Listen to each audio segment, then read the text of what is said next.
the Purple Pride podcast. Triple P with Your boy Triple A. and Mila. Now, if our voices sound familiar, it's because we do another podcast called... Sure do. The I-35 Sports Connection. And where can you find that at? Any of the major streaming platforms. And you can follow us at... I-35 Sports CXN on Twitter. But we thought it'd be cool to pair up with the KC Tailgaters and do exclusive K-State content on their YouTube channel. And so that is how Purple Pride Podcast came to be. Sure, yeah. Now, this is the first episode ever. We're going to hit you with a K-State preview. Sure will. And we're also going to preview this K-State versus Stanford game.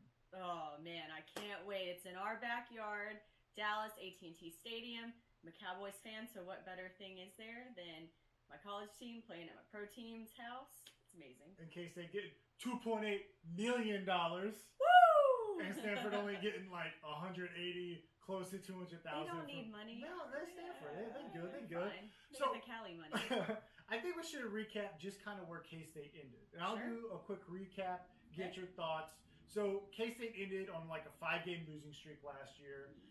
Not where we wanted to be. Finished 4-6. But there was some reason for optimism, right? Because like We were playing in a COVID year. Let's highlight that a little. COVID year was not just difficult for K-State, but difficult for everybody. We opted out of our bowl game because of COVID. We had more than half the squad not playing at one point? Yeah, so basically K-State's got like around 128 players, including starters, backups, practice squad members. Of that 128, and this is pretty athletic, 106 missed at least 15 days. That's 2 weeks. Yeah. 106 of your 128 Exactly. missed at least 15 days.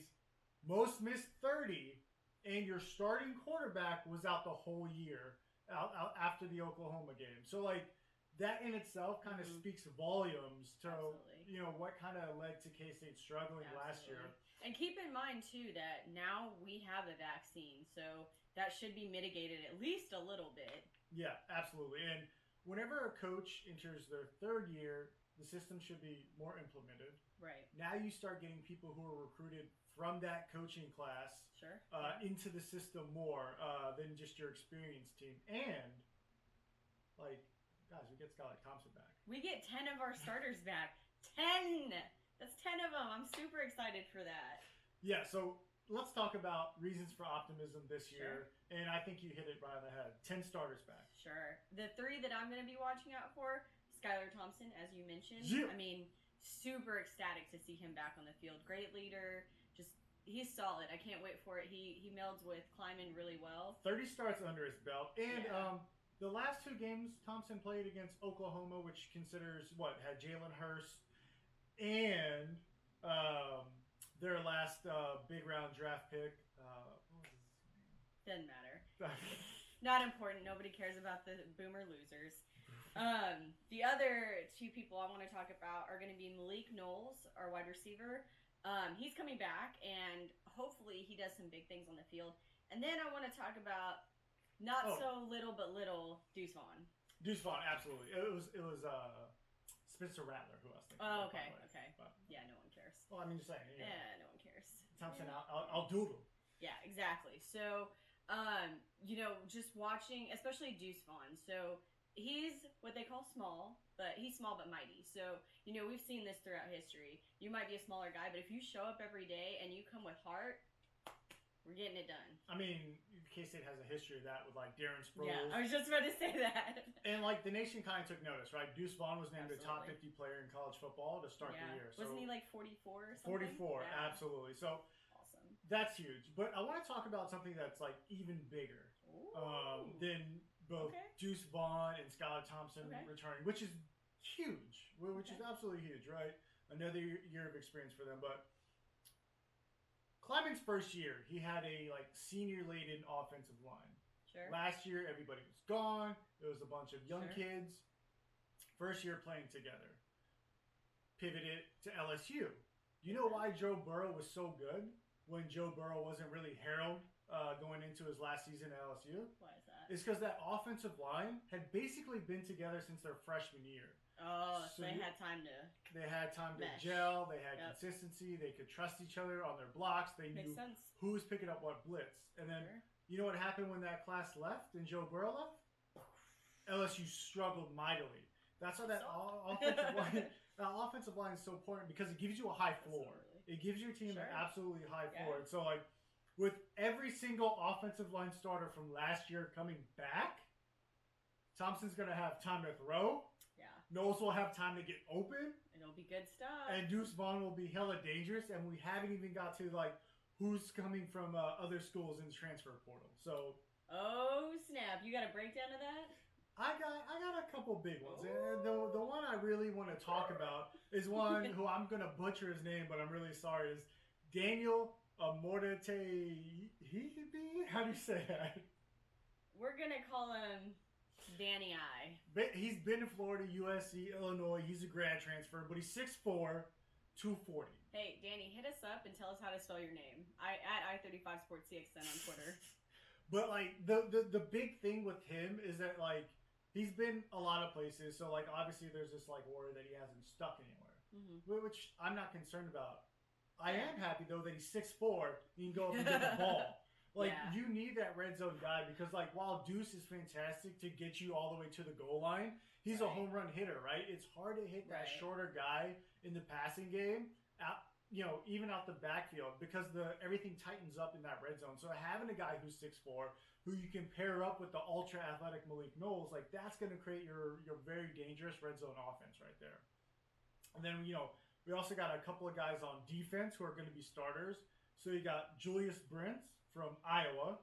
Ooh, that's good. That's going to be solid power. Yeah, I mean... Corn-fed people. Corn-fed quarterback, but, like, Iowa does one thing. It's defense, right? Iowa's never been known for a great offensive team. That's what we need. And then you got help in your secondary with Russ Yeast, who is from the ACC, played at Louisville, and there's one thing the ACC does, and that's speed. You remember the Royals? What speed do? Exactly. So, like, you got a lot of players to come help you out. So, like, the other thing I want to highlight is, do you want to highlight the Malik thing? Yeah, sure. The fact that we have to keep him healthy. That's the number one important thing. He's super athletic, like you just said. Like, he's got crazy good ability. He's just a good built human, and I think that we'll be good to go. We just, again, got to keep him healthy. Yeah, and so, like, this year, Kleiman said he's got his head on straight, right? Like, Malik is... Which kind of makes you wonder, why wasn't your head on straight last year? But fine, whatever, it was a pandemic, so I'll give you a pass. I think it's one of those things where, like, if you're not involved in the offense, especially as a wide receiver, you tend to, like, drift away, right? You tend to, like, lose yourself in the game. So, like, one thing is Malik's ready, right? And when you are a talent that has, like, all the measurables, you want to be an impact player. And, like, Malik has to have seen that it's not just the Jordy Nelsons and Tyler Lockett's that get drafted. Zuber is on a team, right? Like, he's seen this guy. They've spent time at K-State, right? Skylar Thompson has thrown to both of them. Yeah. So, like, when you see someone that you played with who you think you're better than, you've got to think that it motivates you. Yeah. Absolutely. And fuels your fire. Here's the big thing. Like, Messingham had kind of an up and down offensive coordinatorship. He's now not only the O coordinator, but he's over the wide receivers too. So that has to be lending to you getting Malik involved in the passing game. And, like, we're not even talking about Phillip Brooks, who's, like, our all-world returner, who's also going to be, like, a Dante Hall in your passing game, who's going to be terrific. But, like, the fact that your O coordinator is now over your wide receiver group, that's huge. And it takes pressure off of your star in Deuce Vaughn. It gives him more open space. So, and speaking of pressure, I'm not going to say that this game, the season opener against Stanford, is not pressure, because it's going to be all the pressure in the world. You've got a primetime game. You're playing at America's Team Stadium. This is a big deal, but as I always like to say, no pressure, no diamonds. So I think our guys will step up to the plate. I don't think that it's going to be a home run in any which way. It's not going to be a runaway. I think they're going to be classic cardiac cats, and we're all going to be like, oh my God. But I think it'll be good. If you want any shot to make the playoff, you have to win. You have to win this game.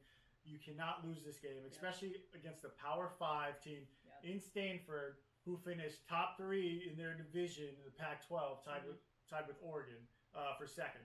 And honestly, that's not the only thing that's riding on this. Like, kind of the future of the Big 12 is a little bit wrapped up into this, with UT and OU being lame and being like, hey, we're going to go to the SEC. Okay, cool, bye. Don't let the door hit you. Show you belong. Yeah, show you belong. Like, this is a big deal, Like, we need to prove that, hey, the Big 12 is a conference you want to be in. So, we'll see.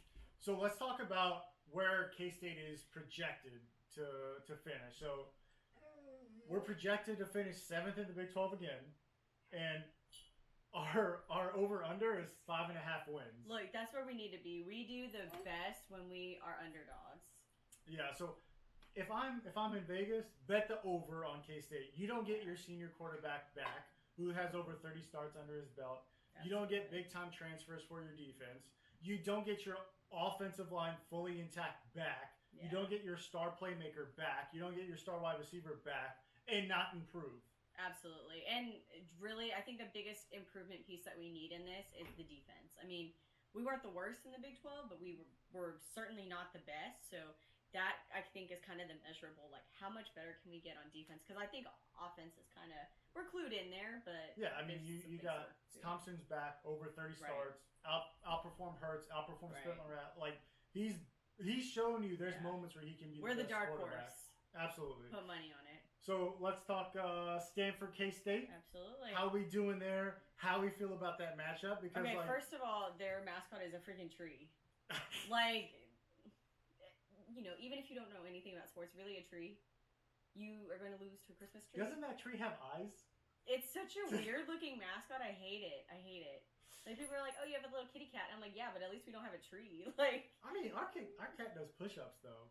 True. Like, I mean, have you seen the arms on Willie? Willie can get it done. Shoot. He sure can. And he's going to be pushing up a lot come this game.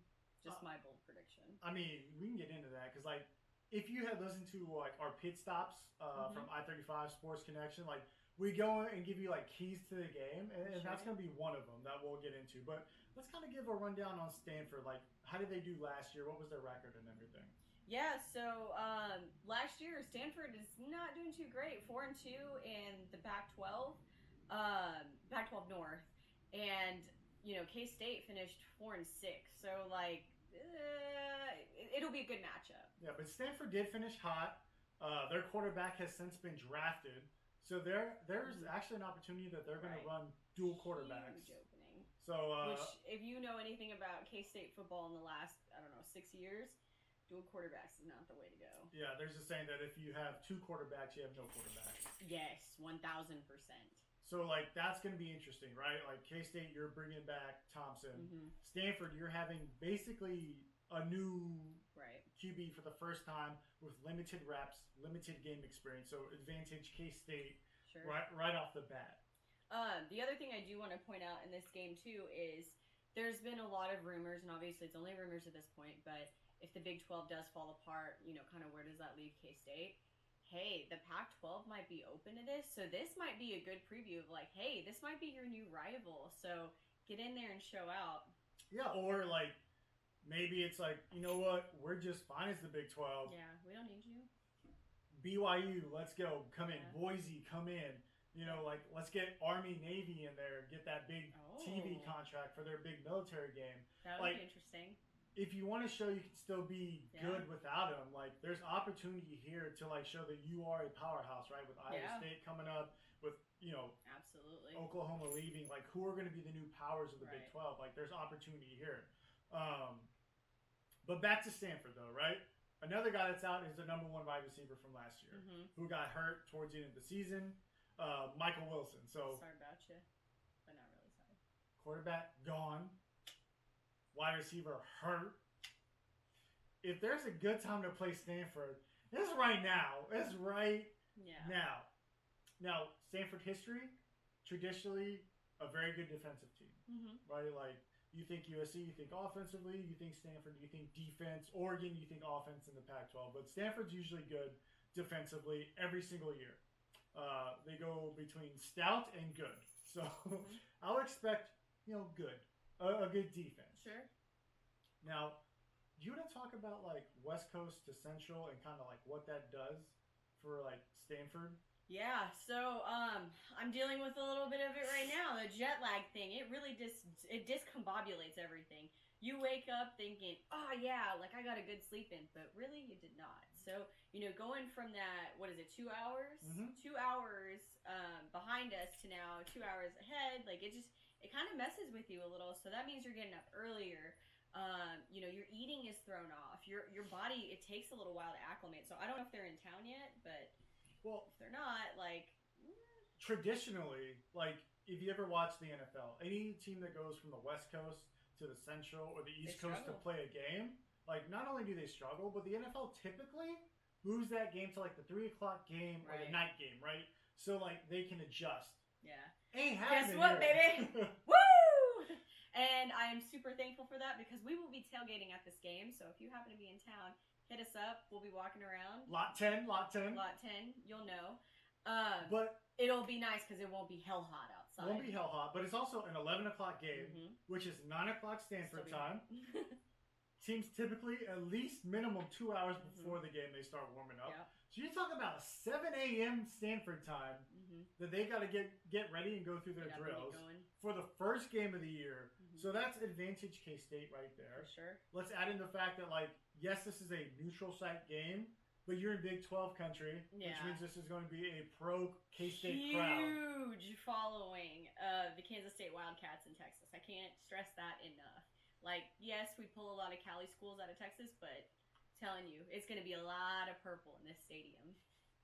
So you want to go into some like magic numbers on like what to watch for if you are wanting the K-State victory? Like, how do we know K-State's going to win? And for example, if you guys aren't used to our format, like usually we give like 3 or 4 numbers. And last year with everybody with everybody hurt, our magic number was like 150 all-purpose yards for K-State to be in the game from Deuce Vaughn, 200 to secure a K-State win. But this year's magic numbers, the first one is going to be 30 points. We talked about K-State scoring. If you score 30, you're going to win this game. Right. One game last year, Stanford was able to score, was able to win a game where the opponent scored more than 30 points. We've got a super high-powered offense, so I think that's done. For me, it's going to be defense, just mitigating, stupid things like, block or missed tackles, things like that. Like, it's going to be that to me is the biggest key of the game. Yeah, and to jump on your defensive point, new starters on Stanford at QB, an experience at wide receiver. So when you say a key to the game is defense, that's a plus in the turnover margin. Sure. So you have to win the turnover game. So we talk 30 points because Stanford only won one game last year where the opponent scored more than 30, and that was a double overtime thriller. This team, with its inexperience on offense, is going to struggle to get over 30, especially with K-State's improved defense. Yeah. So 30 points plus in the turnover margin. I would say probably mitigating some of those stupid penalties too, false starts, things like that. If you can keep it down to maybe 3 or 4 the whole game, I think you're doing better than where we were at last year, because last year there was a lot of stupid penalties. Yeah, and that comes with that experienced offensive line. And with K-State, having a more experienced defense and more experienced offensive line, like you are going to eliminate those penalties from your end. But you look at Stanford with some inexperience at quarterback, experience at line, experience at receiver, you're hoping to get those to put them in third and long situations. Because with K-State's younger DBs, and you have a new person coming from the transfer portal, you're going to play this like bend but don't break defense because of your like inexperience at your defensive line for K-State. You're going to have to rely on that transfer. And you're going to have to hope that those corners that played last year a little bit are ready to go to tighten up in the red zone. So like that's going to be huge. And with that, get off the field on third down. Just get off the field. That was a good one. I didn't even think about that, but that was a big thing last year. Whew. Yeah, so like holding to field goals and not touchdowns is going to be huge. We forgot to mention special teams U. How did we not mention that? That is what we do best. So special teams, please keep doing your thing. All right. Yeah, I mean, you got Phil Brooks, who was named one of the top returners in all of football for college football this year. Showed out last year. Favorite thing. I love watching our special teams. They go out on the field, I'm like, They got this. Yeah, I mean, you look at that history at K-State. You talk about Tyler Lockett, Jordy Nelson, Figures. Oh my God, Tyler Lockett, yes. And now Phillip Brooks. Like, there's this rich history in the K-State return game. But the other magic number I want to give you is 75. Now, 75. with Thompson back, we already know Deuce Vaughn's going to do Deuce Vaughn. But since you got your star quarterback back, which wide receiver is going to break the 75-yard mark? Because if you break 75 yards receiving and your name isn't Deuce Vaughn, K-State's going to win this game. And I'm expecting Malik Knowles to break 75 yards. It ain't him. Some receiver on K-State needs to break 75 yards in the reception game, and K-State will win this game. Absolutely. Because, we're not going to give you the Deuce Vaughn numbers for this game here because I think Stanford's going to key in on him, but I think Deuce is going to get his yards. So, absolutely. 30 points, plus in the turnover margin, 75 yards over for one of your wide receivers for you to feel confident K-State wins this game. And then, just the other keys. Hey, show up and show out. Show up, show out. No stupid penalties. Bend but don't break. But, that's what we foresee in this game. Absolutely. I'm betting K-State wins. Do you have a score projecting for this game? Oh. Keep in mind I said over 30. I know, yeah. I think that we'll definitely get to the over 30. I don't think that we'll get over 40. No. But yeah, I don't know, somewhere between 30 and 40 points. I think, we'll be up there. I think that Stanford will maybe get into that 21 point range. We'll see. Hopefully it's not. Hopefully they stay at 3 points, and it is what it is. K-State's favored in Vegas for this game, 2.5 points. Ooh. Or 2 points, depending on which spread or which site you look at. It's 2 or 2.5. So if you are me, and you know that K-State's got the experience coming back, Stanford's going to be very inexperienced. They've got some injury issues. It's going to be a home K-State game. Sure. Bet K-State on this game with the points. Make money. Bet the over on win totals for K-State. And if we're wrong, flame him on Twitter at I35 Sports CXN. Freezing cold takes. We won't be wrong though. I promise you, we won't be wrong. You can ask our friends at 1201 Sports during our Pick'em series last year. We got this. So one thing I do want to talk about too is after this game on the next episode that we have here, we do something really cool called the EMA Eval. You want to go into it? Absolutely, yeah. So EMA Eval. So we'll go through E for the event or the thing that changed the game, right? What was that? Yep. What was that moment? M was our MVP of the game, so it changes every week. It's not just we pick the quarterback every time. We really focus in, hone in on that, talk about that person, highlight them, good stuff. A is the audible or adjustment. Yep. What was that thing that changed the game, changed the dynamic of that game? It could be as simple as hey, we pulled this tight end to put this one in, or we went for it on this down. What was that? We went for a fake punt. What was the audible or the adjustment that changed the game for K-State? For better or for worse. It could be either or. And then what was the W? So W is the... what went wrong and what went right. Absolutely, right? So I know I asked you, but I like saying it. Sometimes there's a lot that went right and it's hard to pick, and there's limited that went wrong. Let's just say last year there was a lot of what went wrong. I mean, also it was a pandemic, so that also was going wrong for everybody. But yeah, so in those corresponding episodes, we'll have the EMA Eval, and then we'll preview the next game. Yeah. What's to come, which obviously will be K-State's true home opener after this. But your season is hinging on this game right here. I don't want to stress that. We're not playing for just any old bowl game. We are playing for this championship. I'm going to say that right now. I think we're ready. I think we're going to get there. I would love to see anybody but Bama up there. And I think that could be us. Yeah, and I mean, this is climbing year 3. A tradition of winning. Dude, he's used to winning. Yeah, tradition for sure. Once you get into year 3 and you start to get your guys in and you start to build your system, this is where the sustained greatness comes in, right? Yep. So this is used for climbing too, because this is the ultimate buy-in, and we are huge climbing believers. Absolutely. So this is the start of what should be sustained success for K-State.